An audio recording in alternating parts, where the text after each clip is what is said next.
Welcome to the November edition of MSOA Replay. This show features the real story of Thanksgiving, what people are grateful for, and getting ready for the foodiest holiday of the season. Reporting as your anchor, I'm Bobby Haynes. And I'm Sanjana Gupta. And this is MSOA Replay.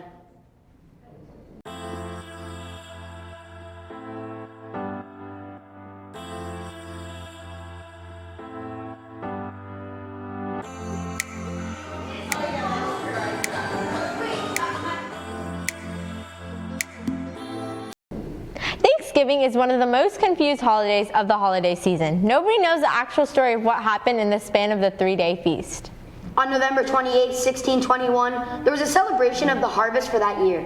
The celebration was between the Pilgrims and the Wampanoag Indians. They had a lot of food in their feast and had a great time. But what other events happened that day? Well, we have Harrison Mandel and Mateo Yildiz to tell us what happened on the first Thanksgiving. Most people think that Thanksgiving was a day for the natives and the Pilgrims to celebrate their alliance. But that's not the whole story. We're here with Miss Fiore to tell you what really happened. According to most accounts, there were about 50 men, women, and children that we call pilgrims, and some strangers, and about 90 Wampanoag Native Americans who had gathered for 3 days to feast and celebrate their first harvest in 1621. They were celebrating and giving thanks to the Lord for the food that they had successfully harvested, and probably giving thanks to the natives to help them survive, because without them they would not have survived. The Pilgrims were very religious, so they were probably giving thanks for the food that they successfully harvested and giving thanks to the natives for helping them to survive. From all accounts, this was a very happy celebration. The feast included wild fowl, fish, berries, clams, venison, which is deer meat, and lobster. Yes, lobster. It wasn't rare and expensive back then. Maybe some boiled pumpkin, but no pumpkin pie. No bread or pastries, and probably no potatoes because people still considered potatoes to be poisonous. That was the last Thanksgiving celebration for many years. George Washington did declare a day of Thanksgiving in 1777 during the Revolutionary War after the victory at the Battle of Saratoga. Thomas Jefferson refused to ever name Thanksgiving as a national holiday. But in the 1800s, a woman named Sarah Josepha Hell spent 40 years trying to get Thanksgiving declared a national holiday.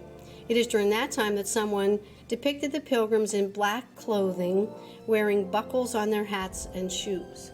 But the Pilgrims never wore buckles on their hats or their shoes. President Lincoln proclaimed the last Thursday in November as a national day of Thanksgiving. The date was changed, however, several times in between until Congress sanctioned the fourth Thursday in November to be the legal Thanksgiving holiday.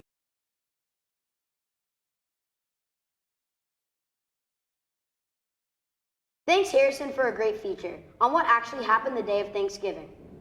Now turning to technology, we all know how exciting Black Friday is, but we want to see whether or not the deals of this year are worth it. To find out if the deals are going to be good, let's take it to Andrew Valdez with a Tech Talk feature.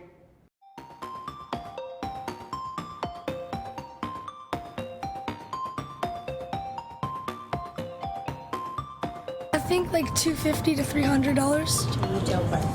$250.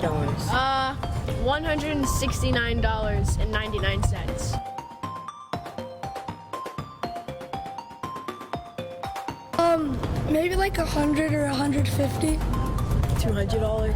Like $144.99.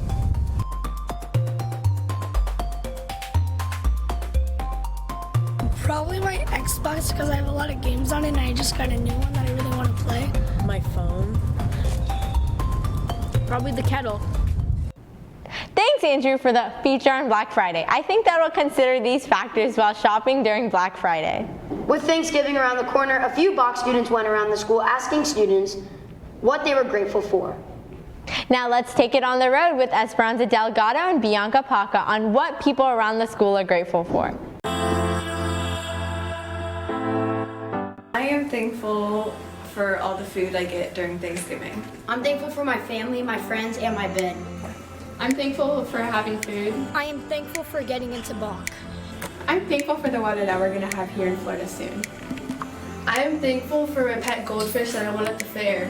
Thankful for my Xbox. I'm thankful for my friends and all my amazing teachers. I'm thankful for my true family, the Kardashians.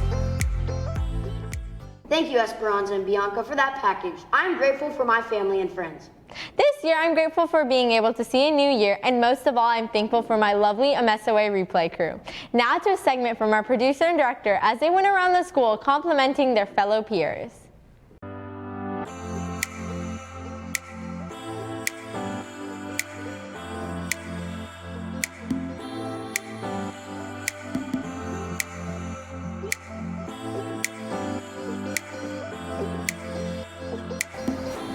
You're beautiful. Thank you. Okay. Thank you. Thank you. Aww. Thanks, man. Oh, thank you. You too. Thank you. Thank you. Oh, thank you. Thank you. Thank you. Thank you. Thanks.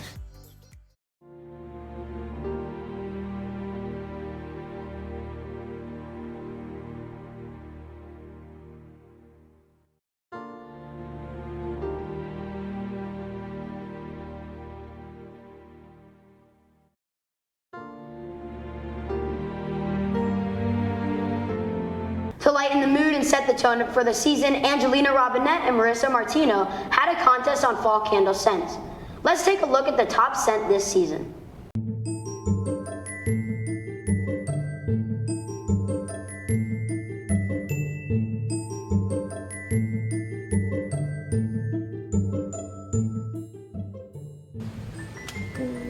Cranberry? Is it cranberry? Cranberry. Is this one cinnamon? Is that cinnamon? Cinnamon.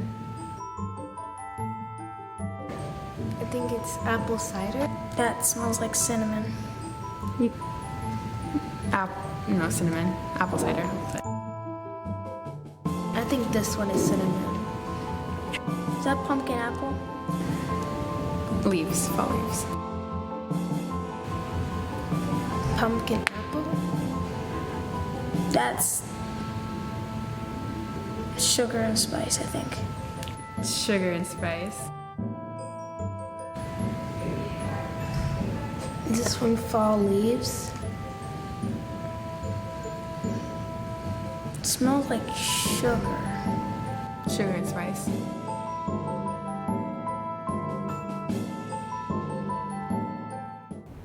That was a splendid feature. If I had to say what my favorite candle scent is, I would go for the cranberry scented candle. I would have to disagree. Personally, my favorite candle scent is pumpkin, but I don't know about how I would really feel about candles. Okay, Bobby, that's enough about candles. Anyways, that's all we have for this November segment. We'll see you next month with a winter holiday edition of MSOA Replay. Don't forget to post feedback to our Edmodo page about what you'd like to hear on our next show, because if it matters to you, It matters to us.